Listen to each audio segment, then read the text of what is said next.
Hey, welcome everybody. Thanks so much for joining the June Montana Technology Innovation Partnership Navigating SBIR webinar. This month, we are really honored to have with us David Metzger, who really was instrumental in the team that brought forth the SBIR policy, but also is really an expert in SBIR data rights, which is really an important aspect of the intellectual property that you need to be tracking as part of SBIR and participating, pursuing, and being awarded SBIR contracts. So thank you everybody here for joining. As you may have heard, we are recording this, and I will send a link to the recording after the webinar for you as soon as it's processed. First, a couple of little housekeeping things. Who brings this to you and why now? So I am the program director of the Montana Technology Innovation Partnership. We're Montana's FAST program. FAST stands for Federal and State Technology Partnership Program, and it is a program under the Small Business Administration. It's really a cooperative agreement between the SBA and nonprofit research institutions or other organizations across the states. So here in Montana, we have a cooperative agreement with Montana State University and the Montana Department of Commerce. I'm based at Montana State University's TechLink Center, which is the DoD's partnership intermediary for technology transfer with inventions that were created, developed in DoD labs, and connecting them with partners in the private sector. But before that, if you are not based here in Montana, for those of you who are, hi, you guys know me. But for those of you who are not, I invite you to check out and find if your state has a federal or state technology partnership program there. And you can find that at the link here on this slide.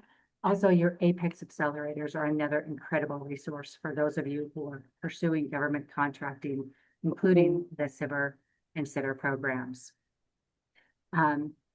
Briefly, again, I mentioned a TechLink as the national partnership intermediary.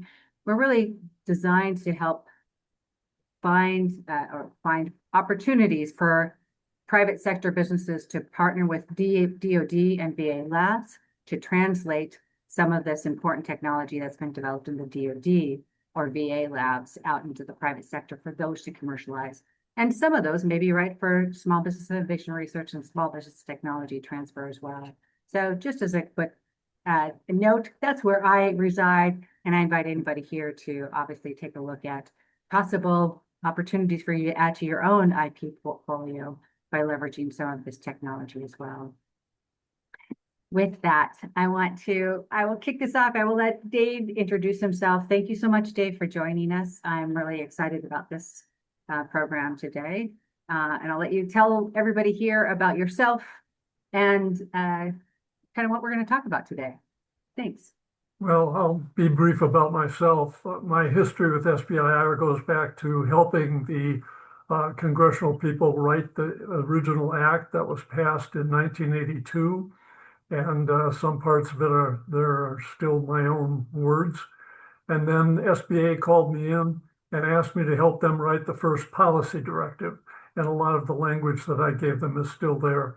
I think that'll do for my introduction. I do know a little bit about SBIR.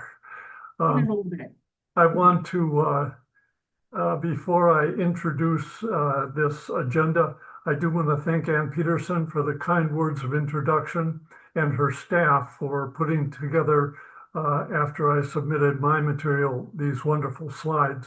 And Ann, thank you for using my high school picture. Yeah, okay. You're welcome. We're going to talk about what are SBIR data rights exactly and what is a government phase 3 award. We'll tell you why we're going to talk about phase 3. We're going to contrast them with normal data rights, which have very few rights.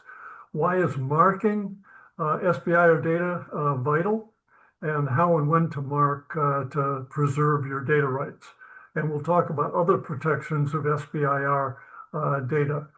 I would like to add that we will take questions at any time, so simply chat them to Ann, and we'll take them as we go, and we'll also take some at the end. Next slide, please.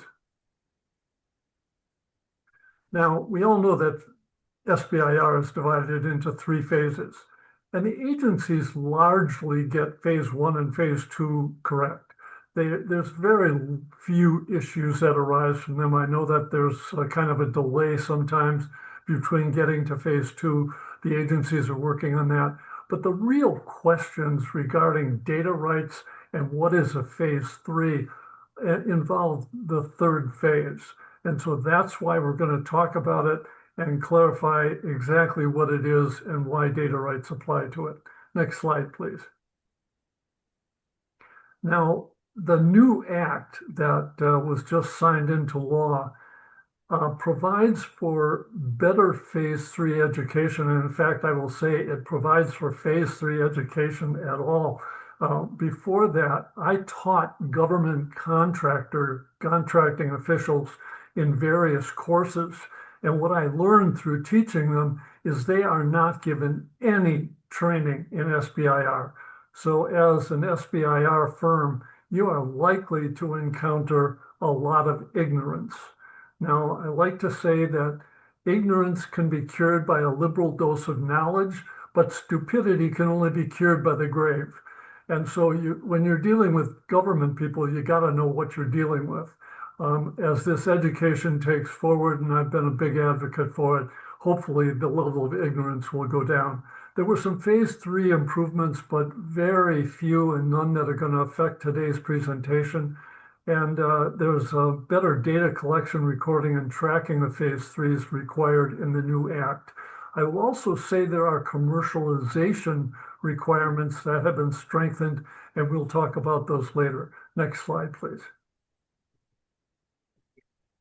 Now, let's talk about what data rights do.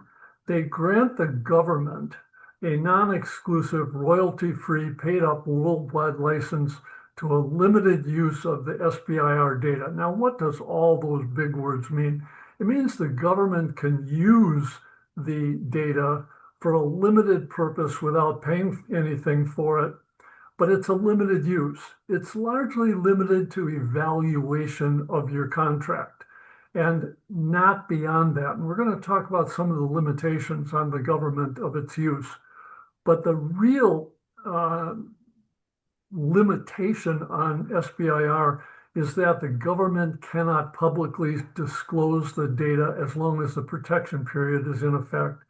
That in 1982 was the big deal, and the agencies didn't like that because it ties their hands, and they still don't like it. But when you encounter someone that doesn't like it, simply remind them that it's the law. The data rights protection period used to be listed in the FAR and DFARS. On May 2nd, 2019, the SBA did away with that and instead instituted a single 20 years from the date of award protection period.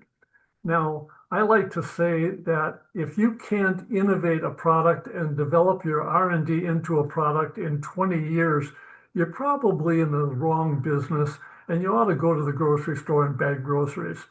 20 years is a long time, and it is a big protection period. The government disclosure of the data, which is not allowed under SBIR, would give your competitor free entry to your market and without any effort at all. And so it's the protection of your market that SBIR protects.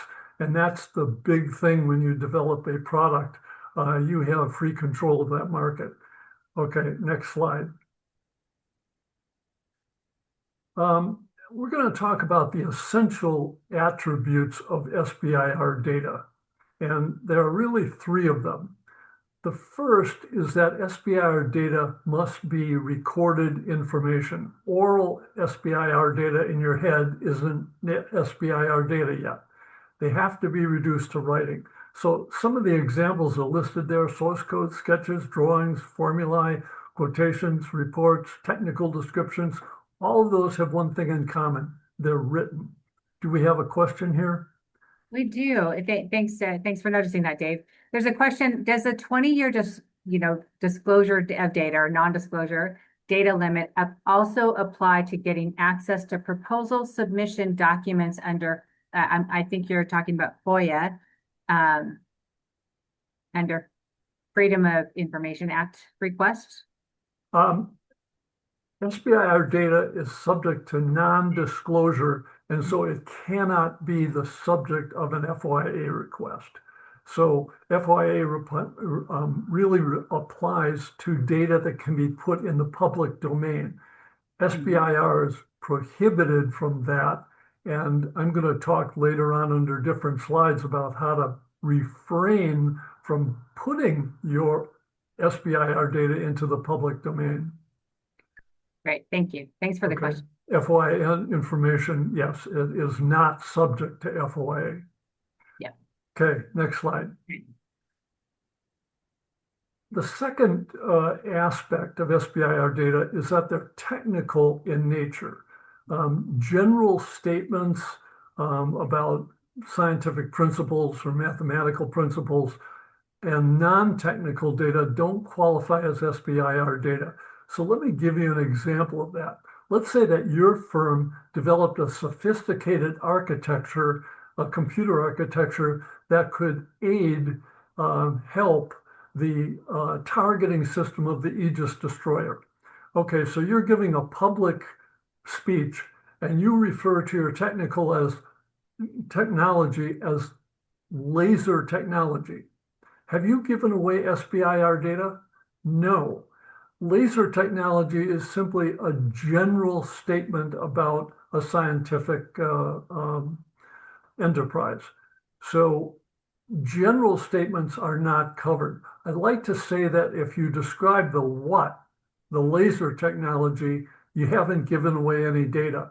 But if you go into the how, it's the how your technology works that's going to start giving away technical data.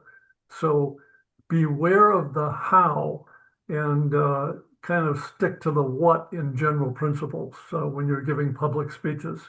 The general scientific and mathematical engineering principles, when you state them generally, like I just said, they don't give away SBIR data. However, information that's put into the public domain no longer has the protections of SBIR data. We're going to talk about refraining from getting data into the public domain later. And financial or marketing information are not technical data. Why? They don't really relate to scientific or engineering information. Okay. This third slide describes the third element of SBIR. SBIR data must be generated under an SBIR or STTR funding agreement and must be appropriately marked. Now, you're going to notice that I refer to SBIR instead of constantly saying SBIR/STTR. I do that because the rules and what we're talking about, the elements that go to SBIR data, also apply equally and uniformly to STTR data. So that's why I'm simply going to say SBIR data for convenience. Now, proprietary data that the firm develops with its own private expense is not SBIR data, and it's marked appropriately. So you mark it with your own proprietary legend. Also, hardware is not SBIR data for two reasons that we've already discussed. One, it's not a writing.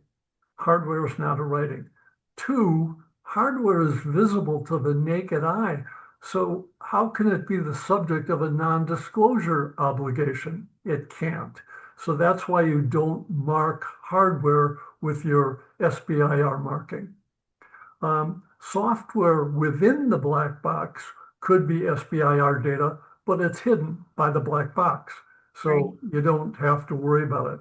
An agency only receives one seat for SBIR computer programs that you supply to it under data, and they can't use the data for commercial purposes. Now, we're going to talk about what the commercial purposes means later. Next slide. Okay, now I'm going to talk about the SBIR policy directive and why it carries the weight of law, because it is the main protection of your SBIR data. Under the policy directive, any SBIR data that are delivered must be marked with the appropriate data rights legend, or they're not protected. That has been the law since May 2nd, 2019. when SBA issued its latest policy directive as amended.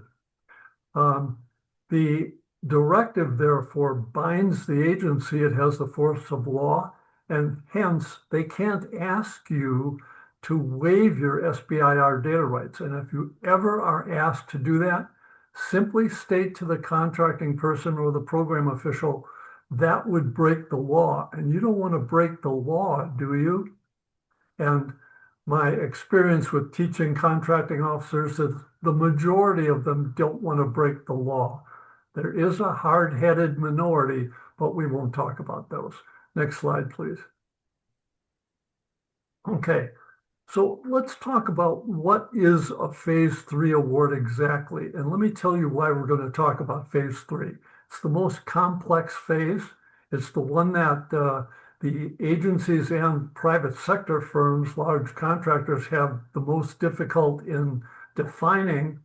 And when you have a phase 3 and you can prove it's a phase 3, you get your SBIR data rights attached to it. So you want to make sure you can define your contract awards, your funding agreements as a phase 3. You have to know what it is. Here's the definition. A phase 3 is an award that derives from, extends, or completes prior SBIR effort with non-SBIR, that is, non-set-aside funds. Now, I was lecturing to a group, and a contracting officer stood up when I said phase 3 is funded with non-SBIR funds, and he said, "Mr. Metzger, you don't know what you're talking about." And I said, "Oh." And he said, "Yeah, when we do construction contracts, we use construction funds. When we do R&D contracts, we use R&D funds. When we do O&M contracts, we use O&M funds. You're saying when we do an SBIR, we use non-SBIR funds? You don't know what you're talking about." Okay, so I had to explain to him that the term non-SBIR funds refers to the 3%, roughly it's about 3% right now, set aside from the 11 agencies that have the largest R&D budgets in excess of $100 million. And 3% of those is cut off, set aside for phase 1 and phase 2 funding only. And it cannot be used, those funds cannot be used for phase 3. So we refer to all other funds that the government can use to fund phase 3s as non-SBIR funds. The individual sat down. Next slide, please. Okay, what does derives from mean? The best way to think of it is that the work under the new contract derives from and traces back to prior SBIR effort. And that's the key word, prior SBIR effort. So it could be relates back to a phase 1, relates back to a phase 2, relates back to even a prior phase 3. But that's what derives from. That language was so broad when I suggested it to SBA that OMB immediately objected to it. And their objection was, it's going to result in way too many phase 3s. So think of how favorable that reaction was. So due to an excellent person we had connected with us, Denny Hastert, then the Speaker of the House, delivered a speech in the rotunda of the Capitol, and he said, "I want that policy directive on my desk in the next 2 weeks." And OMB didn't have time to change it. Okay. What does extends mean? It means you can extend the technology you're developing to a new application, even though that application was never mentioned in a prior phase 1 or a phase 2 or even a prior phase 3. You can put it to a new application. Completes means that you are going to complete the innovation continuum with a product, some kind of product or service that results that you could sell in either the public or private sector. Notice there is an or connected with that, and if any one of those terms applies, then it's a phase 3. New slide, please. Now, what makes SBIR data rights valuable? Let's talk about some of those things. First of all, it's the right to awards without competition. That's really nice. You'll notice that I didn't use the term sole source. Why is that? That's because under FAR Part 6, there are 6 exceptions to the mandate to compete contracts and compete awards. The first one is the sole source exception, and SBIR does not come under that exception. SBIR comes under the 6th exception, the other law exception. And what's the other law? The SBIR Act and the policy directive that authorize awards without competition. And it is that phrase that the Act uses. Okay, so you get your SBIR data protection. We talked about that. You get exemption from SBA size standards. So if you develop a product and your firm grows to 750 employees, which is 250 above the size standard for phase 1 and phase 2, you can still receive phase 3 awards.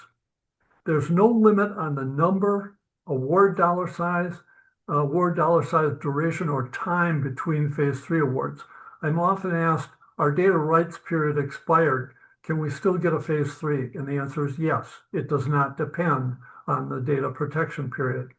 I like to say facetiously that there is an award dollar size limit, and that is $1.3 trillion, the size of the federal budget. Okay, so the right to a phase 3 mandate is what you get with a phase 3. What does that mean?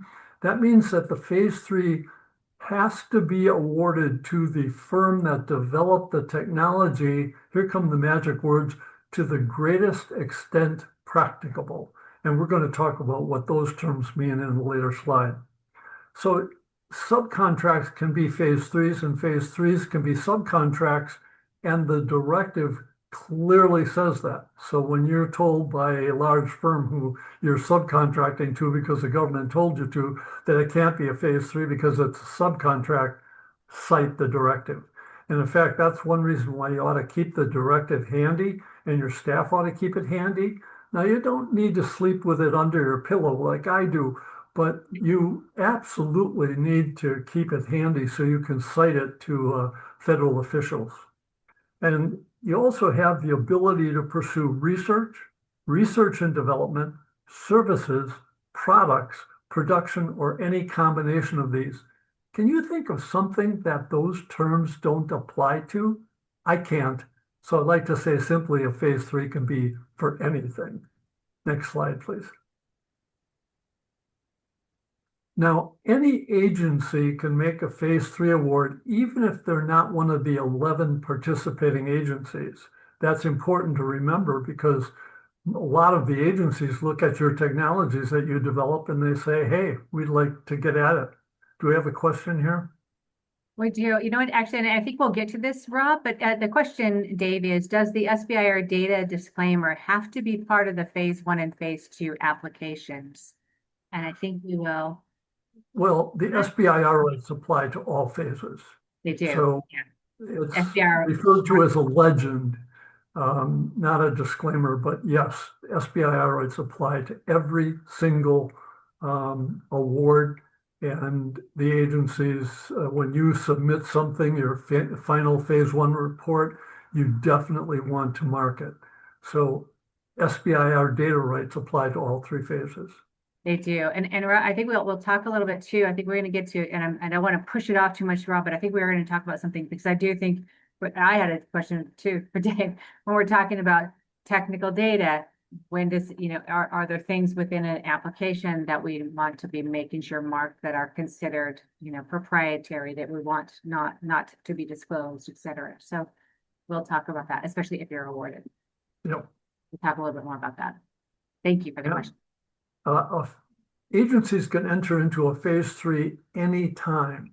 Yeah. Anytime there's a prior SBIR effort. So think about it. You get a phase 1, and 1 hour into it, with 1 hour of effort, you qualify to receive a phase 3. That's important to remember because you might be told by the agency, we can't deliver you a phase 2 because we ran out of SBIR set-aside funds. Okay, what's your answer? Well, why don't you deliver a phase 3 to us and have it be a task order requirement and start issuing task orders. The first task order would be for R&D, research and development, and then another task order for testing, and another task order for working with a prime, and another task order for completion into a product, and another task order for inserting it into the mission. Yeah. Now, the only drawback, of course, is that phase 3 is funded with their own procurement funds or their own funds, but usually they have that. I was told by one Air Force person, we always have funds. Mm. So, if they run out of SBIR funds, let them issue a phase 3 and a task order contract, and they can do everything under that contract they could do with a 2 or a 3. Yeah, and that's a really important point, folks. I think some people think they have to go through phase 2 or a phase 1 award. You can get a phase 3 contract without going to phase 2. Yeah, absolutely. Yeah. New slide. Okay. Commercialization. What does that mean? Commercialization really means getting your R&D to a product. And commercialization is really important, first of all, because that's the way you make money. And second of all, it is now important because the new law puts even more strict requirements on the need to commercialize. And that commercial product can be useful in either the military agencies, the civilian agencies, or even the private sector. It doesn't matter. I had a client that developed a paint that they could paint on aircraft carriers' decks to make them non-skid, non-slippable. If you ever fell off of an aircraft carrier, you would not be on this program.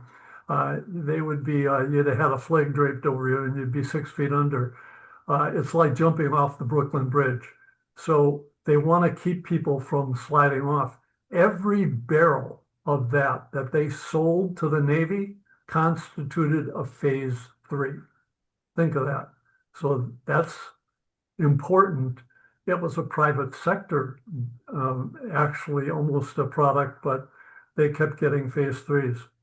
Okay, SBIR derived products can be phase 3s, and even a continuation of R&D can be a phase 3. The agency rules are now requiring you to track your sales, and largely you have to have like around $250,000 in sales at some point where you can receive over 50 phase 1 and phase 2s. Those requirements require you to track your sales. Now, not just contract amounts, but the actual sales under your federal contracts and your sales in the private sector. Track them carefully because you might be asked for them if you want to get another phase 1 or phase 2. Now, the Authorization Act puts those limits on phase 2 awards because of something called, and this is Congress's obsession, mills.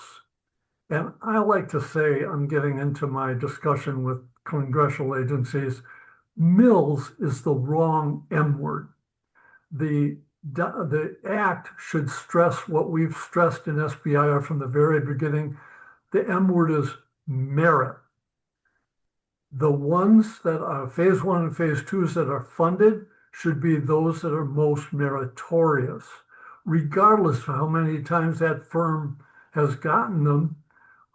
If they know how to write meritorious proposals that don't have spelling errors in them and are based on sound science and sound engineering principles and are accurately and carefully written, they should receive phase 1 and phase 2 awards regardless of how many they've received.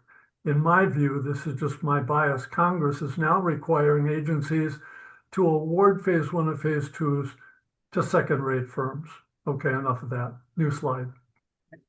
I'll put a plug in though for our FAST programs, because that's really why we exist, is to really help those new entrants into the SBIR programs to really understand how to navigate these and prepare competitive proposals, to learn how to make those clear statements of work and really understand your market and how to articulate that in your program. So just a plug for us and the other members of our team here. Better. it's vital to know how to write a proposal. Yeah. Okay, businesses, SBIR firms can be awarded a phase 1 or phase 2 or phase 3, but so can something called successor in interest firms. Now, there's a legal term. What's a successor in interest? It's a firm that buys prior SBIR effort. Now, how does it do that? Well, it could acquire an SBIR firm. And if it acquired the firm, it now owns prior SBIR effort. And so guess what? It qualifies for phase 3. And because there are no size standards for phase 3, Lockheed, Raytheon, Northrop Grumman, they all can apply for phase 3s, awards without competition. How do you become a successor in interest? Through acquisition, like I just described, or novation. Now, novation is a special purchase of a pending contract. Now, purchases of pending contracts are absolutely forbidden by a federal law, the anti-transaction law. But FAR Part 51 authorizes novations. If you go through the novation process set forth in FAR Part 51, you have to enter into an agreement with the government, and the government always wants to know who it's dealing with. So they sign off on it, and then you can purchase a pending contract. And you can also assign parts of your firm, say a single technology, or even just some SBIR data rights. I want to say be careful about authorizing a firm to buy, say, a phase 1 when you have a phase 2 to the same technology. Think about awards without competition. You now both qualify for awards without competition to that technology. So guess which one the agencies are going to opt for? The large firm. That's one reason why we don't use sole source, because that's a way of creating two sources for that technology. Okay, next slide, please. If an agency is going to pursue a phase 3, it has to award it to the SBIR firm to the greatest extent practicable. What does that mean? That means that the SBIR firm is available, it's capable of performing the work, and it's willing to perform the work. If the firm says, we're no longer in that business, we're doing something else, you can have it. Well, or any one of those, it's no longer in business, for instance, it went bankrupt. The agency could then award that phase 3 to a non-SBIR contractor, and it has to make that award known to SBA, and SBA can appeal that decision if it wishes to. Next slide, please. Now, let's contrast SBIR rights with normal data rights. When we did the Act in 1982 and before, normal data rights provide the government with unlimited rights. And with unlimited rights to non-computer data and unrestricted rights to computer data, they can solicit it, they can send it to a large firm, they can even send it to your data to a laboratory, and they can have the laboratory develop a product and use the product or even sell it at Walmart. So unrestricted rights or unlimited rights means exactly that. There's nothing they can't do with it, and that destroys your market. So we made SBIR data rights restrictive, subject to a non-disclosure obligation for that reason, and they are the only federal program that provides for that protection. The government can use the solicitation, use it in a solicitation. Think of that. If they would solicit your R&D data, it's public, it's in the public domain. So you want to protect your SBIR data rights for that reason. Next slide, please.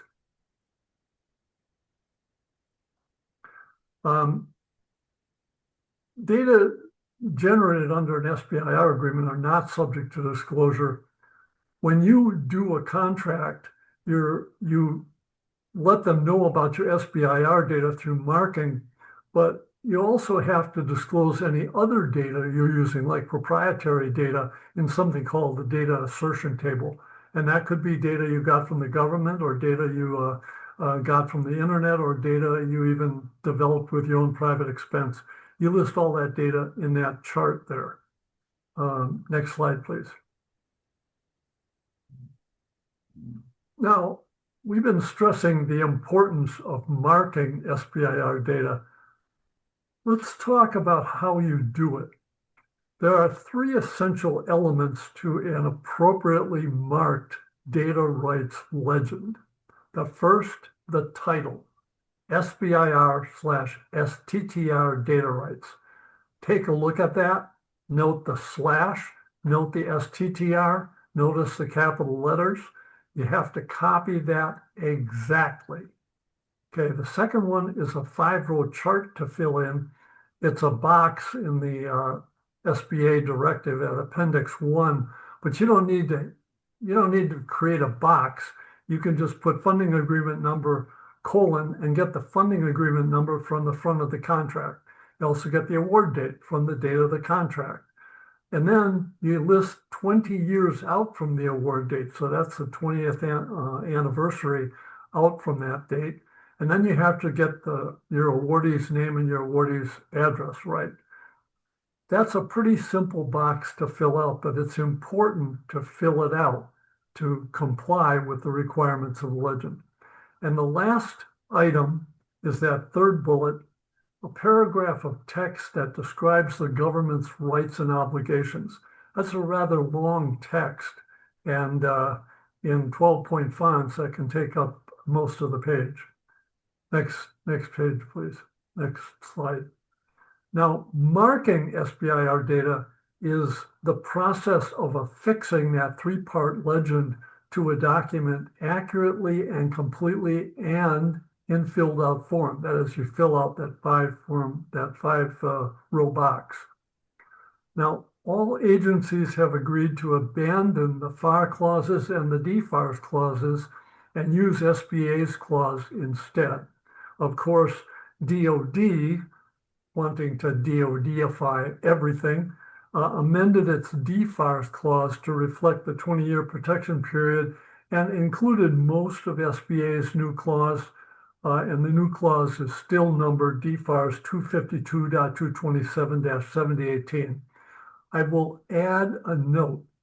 During this amendment process, DOD issued a form of that clause, numbered that way, that had the 5-year from the end of the contract protection period in it. Of course, it was supposed to have the 20-year protection period in it. So when you get the DFARS clause, run your finger down it and make sure it includes the 20-year protection period. Next slide, please. What are the consequences of failing to mark the SBIR data that you submit, or failing to mark it appropriately? That gives the government unlimited rights in the SBIR data. It can do anything it wants with your data, and that we've talked about it. It could even develop its own commercial product by sending it to one of its labs. It can issue it in a solicitation. All your data rights that we talked about, those protections, are forfeited if you don't mark it correctly. Now, you have 6 months to correct an inappropriate or failed marking. But I'm going to tell you something. Here it comes. Don't. Repeat, don't. Repeat, don't alert the government that you submitted a failed marking or an inappropriate marking.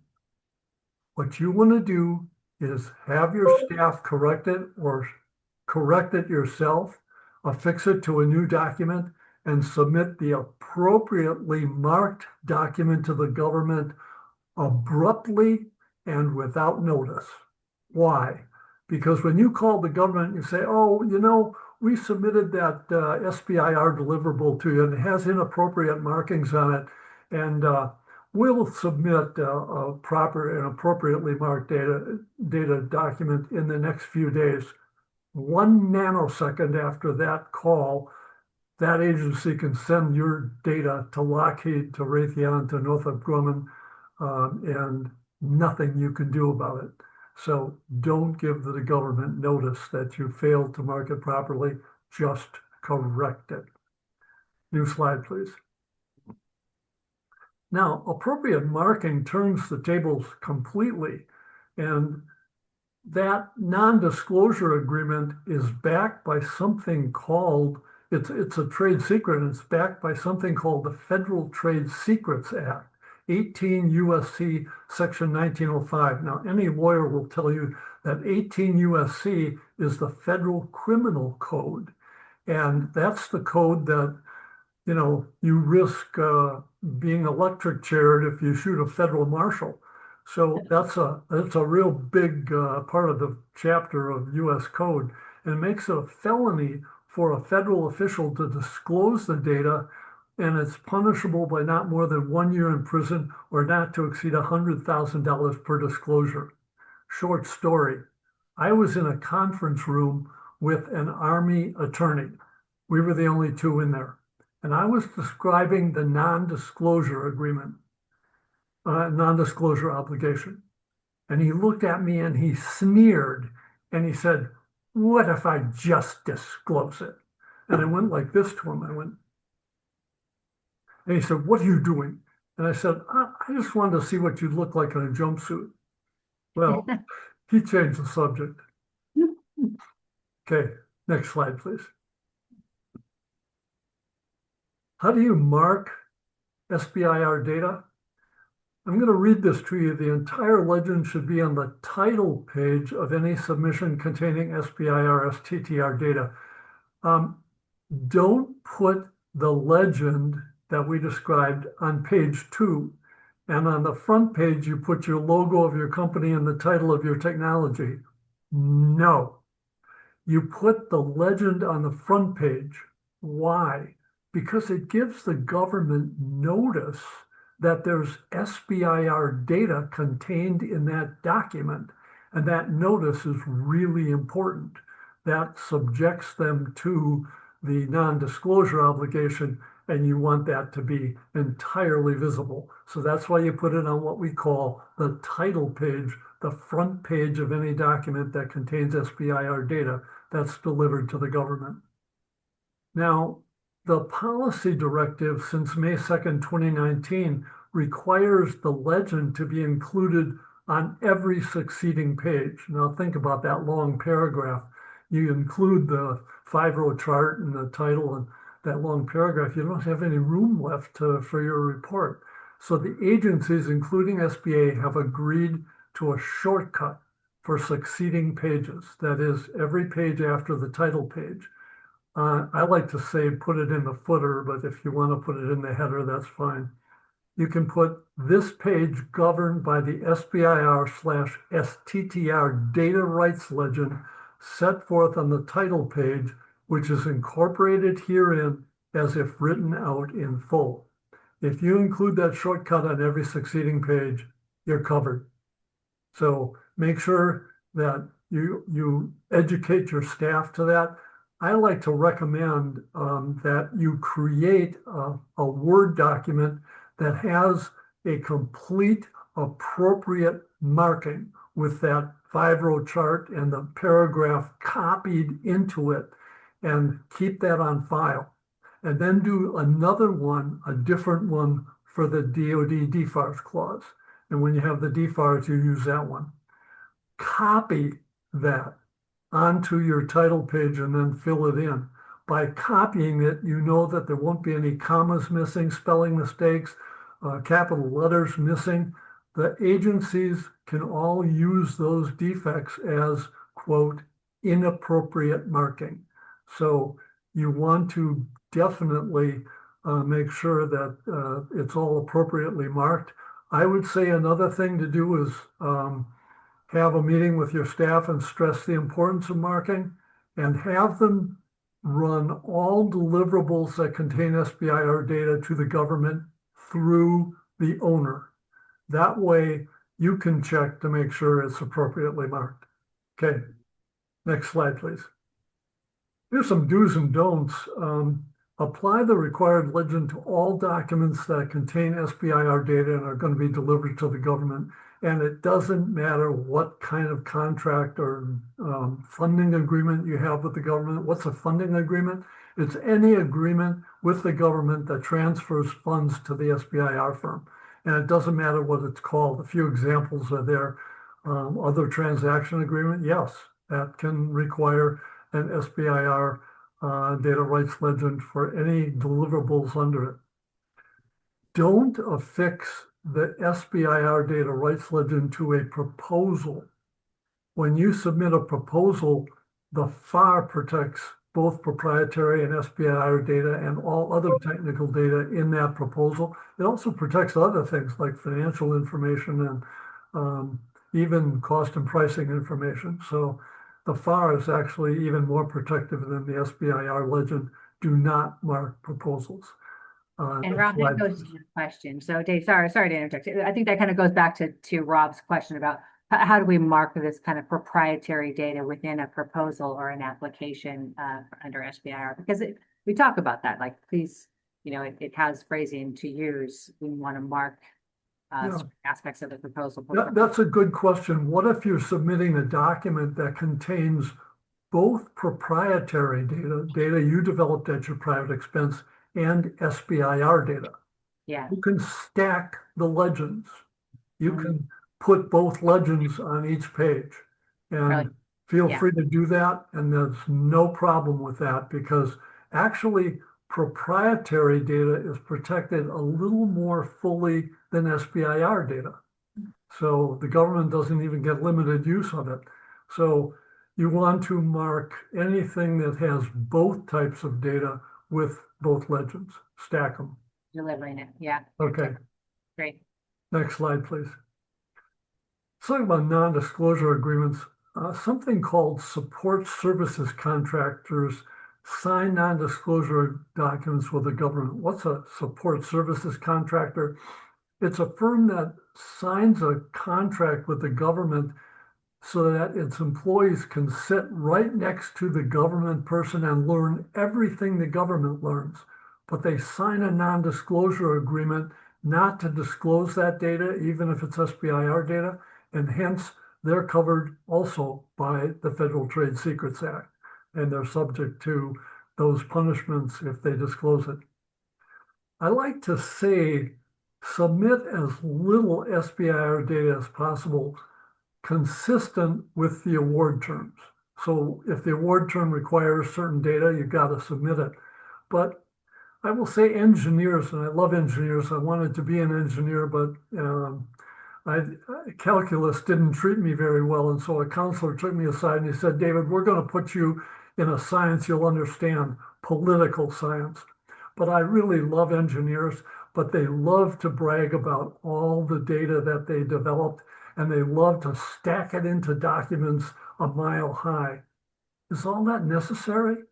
Remember, the government can't disclose what it doesn't know. So as the person who's reviewing that document, you're going to start striking data that isn't required by the contract and submit as little as possible to be contract compliant. Don't voluntarily disclose your SBIR data outside the government. Here again, you have employees that can't zip it up. They get on the phone with the large contractors and they start talking about everything they did. That's got to be part of your meeting with your staff. Keep it zipped. You do not talk about SBIR data to the public, to any non-governmental person. That's absolutely one of the biggest leakages of SBIR data. When you give your data in any form to a person who's outside the government, you have put it in the public domain. Now, consistent with that, I like to say watch PowerPoint presentations. So the government asks you to come in and do a PowerPoint presentation on your technology, and it's loaded, the slides are all loaded with SBIR data, and you've marked them appropriately. But now, before you start your presentation, you ask the question of everyone in the room, is everyone in here a government employee?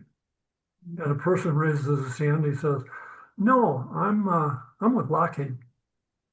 And you turn to the host, the government person, and you say, I would like that person excused.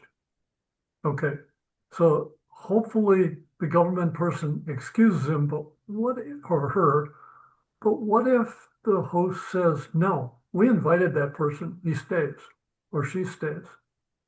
Hmm. You wrap up your computer, you turn it off, you wrap up all your documents, you call your employees together, and you start to leave. And the host says, where are you going? Say, well, we're not going to put our SBIR data into the public domain by disclosing it to a private person. Oh, okay. Well, sir, ma'am, you have to leave. Okay, so that's the extent to which you have to protect your data from being put into the public domain. Federal agencies should not include such employees in their briefings, but believe me, they do. Is there a question? Uh, it says, what about trade secret filings in this? Not sure I understand the question. Trade secrets, SBIR are trade secrets, so Right. any deliverable to the government is treated as a trade secret filing.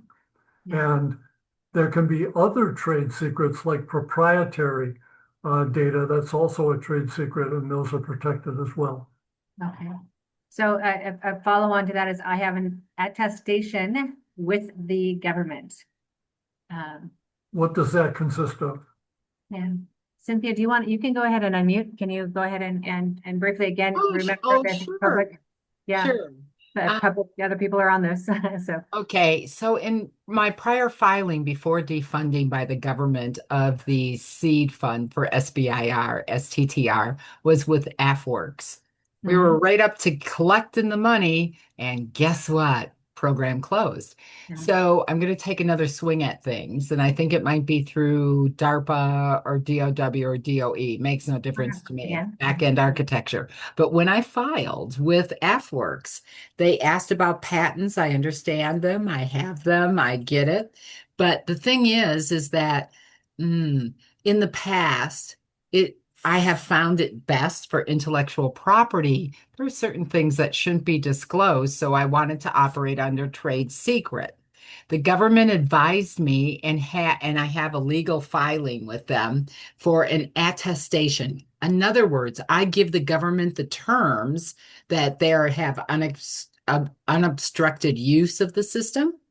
I give them the capability to get a discount, 20% under commercial, whatever that is in the industry. And if they agree to it, first priority and build. Consequently, the government's happy, but I am not going to disclose the intellectual property. Rather, it is the evidence-based performance of the system that drives the engagement. So yeah, Cynthia, thanks. Thank you for that. And I'll let you go back on mute too. Thank you. I do think, Cynthia, that is actually more of a direct acquisition pathway rather than because you were not awarded an SBIR. You submitted to, but all this stuff happened. You did not receive an actual phase 1 or phase 2 award.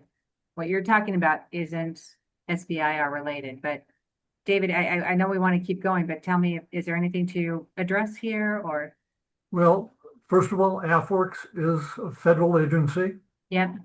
Any deliverable written product, written document you submit to them is, a deliverable that needs to be protected. Right. If it constitutes a proposal, then the FAR protects it. But if it is simply a statement of the document and your technology and your data rights and your proprietary rights that you're going to submit, you definitely want to protect those in what you're referring to as an attestation. That's a deliverable to the government, and you have to mark it. Yeah. And that's not typical.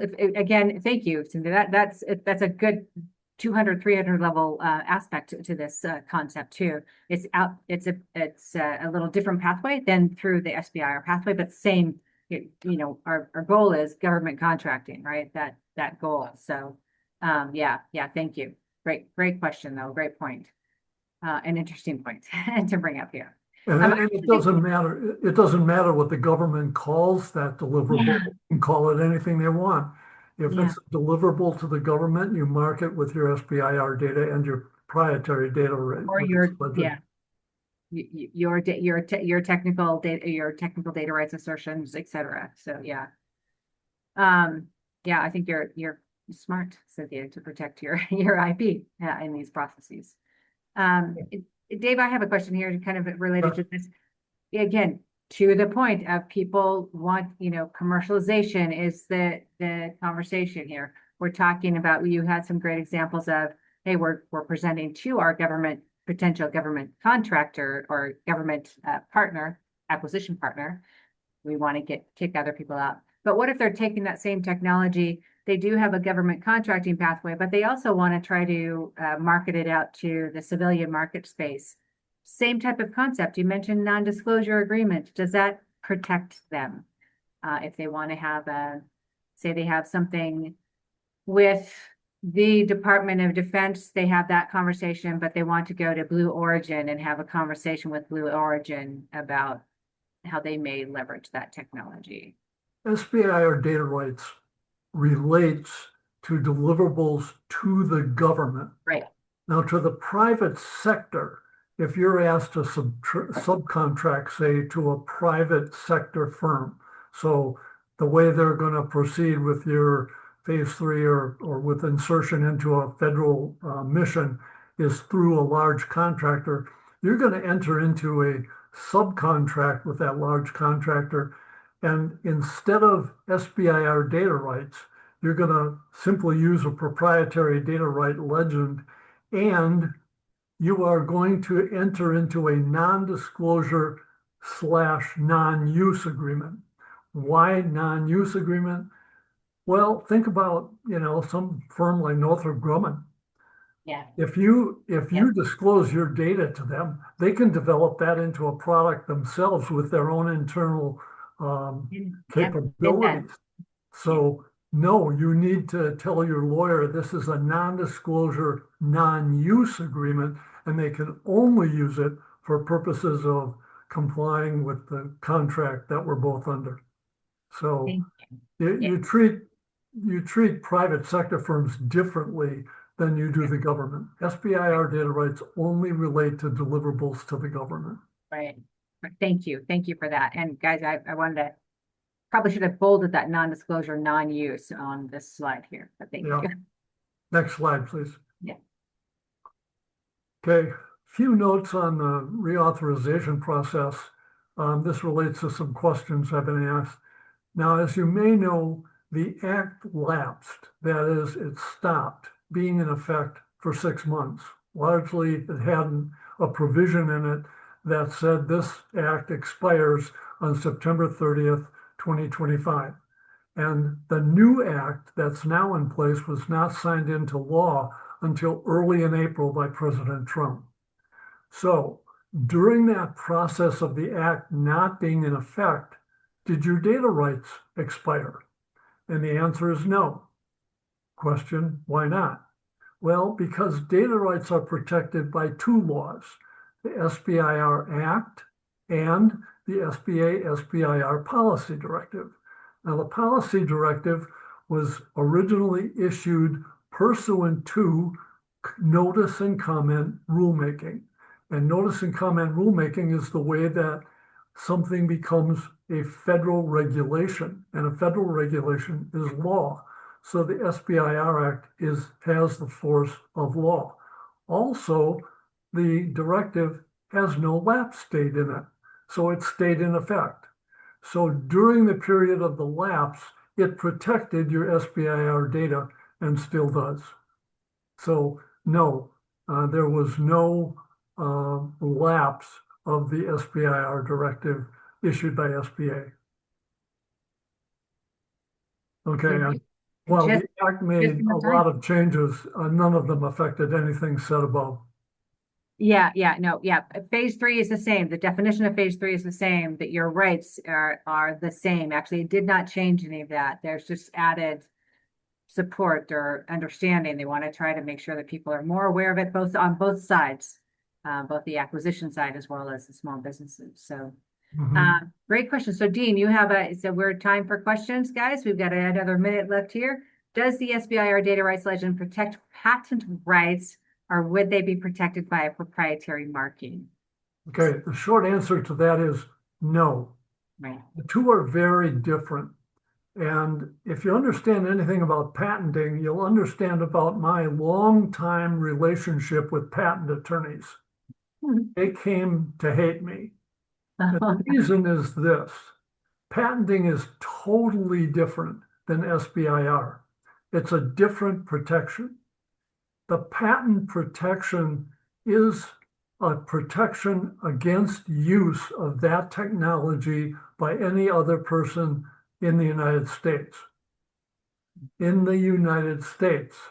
So when China visits our patents and they're on display, it can enter into contract and enter into use of that product and develop its own product. So what I like to say, and SBIR firms need to understand this, is that SBIR is a non-disclosure protection. Patenting is a giant disclosure process. You disclose everything that it takes to create that product. And you submit a bunch of data, and the patent person in the government says, we need more. And so you submit more and more and more. And pretty soon your patent discloses exactly how you create that product.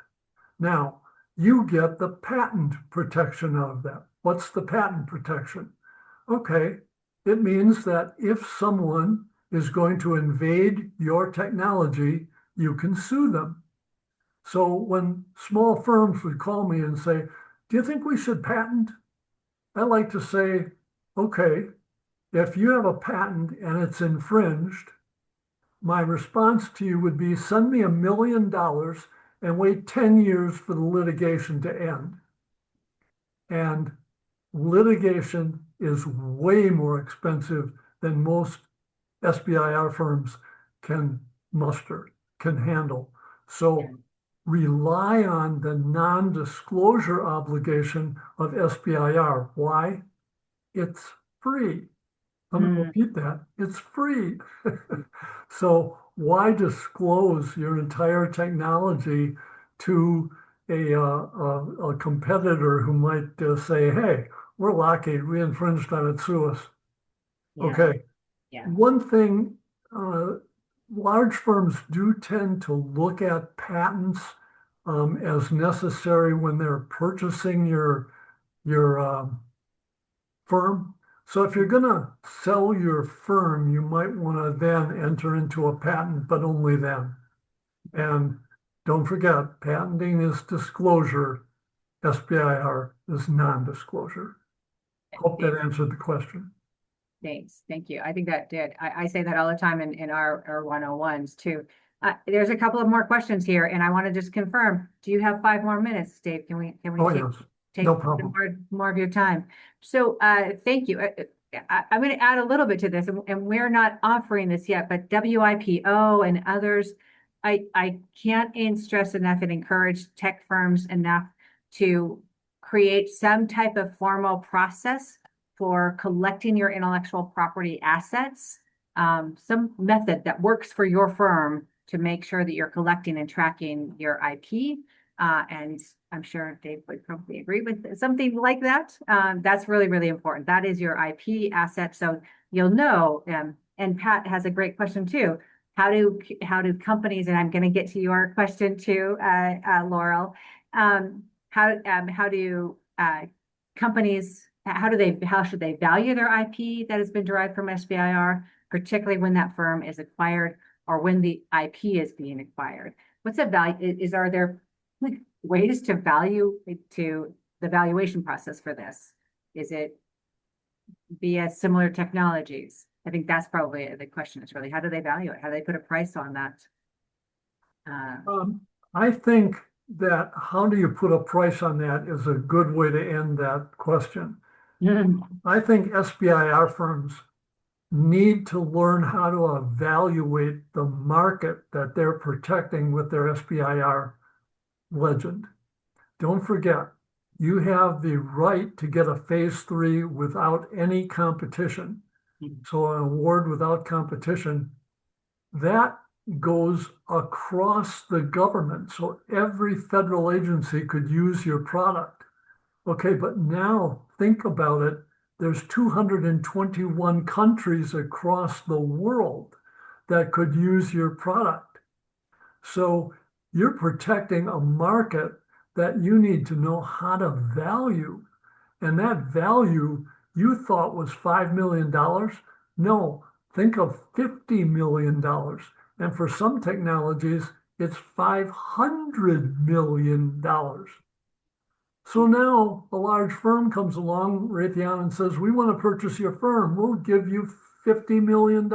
And you go, oh, well, let me counter with $150 million. And I'll describe to you the market for this product. It's unlimited. Every country in the world is on banging our door saying they want to use it. So Yeah. learn to value your market. We mentioned before that the non-disclosure agreement is a market protection device, but also it doesn't describe to you how to value that market. And if Yeah. you need to hire a consultant, do it. The consultant costs you a couple $1,000. Maybe we'll add a couple of zeros to the price you're asking for your technology. And I love that you asked that question because I know that you're sort of taking care of people like that too. That's a brilliant question.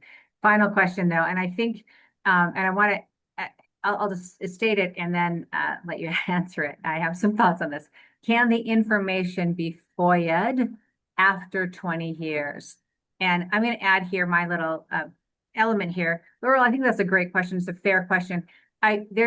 There's also that element of people are really afraid of a FOIA request on their proposals or their information. And I don't know how to assuage some people on that or make sure that they are just making sure that they have the protections in place to avert any of those types of requests. I don't know how often those happen.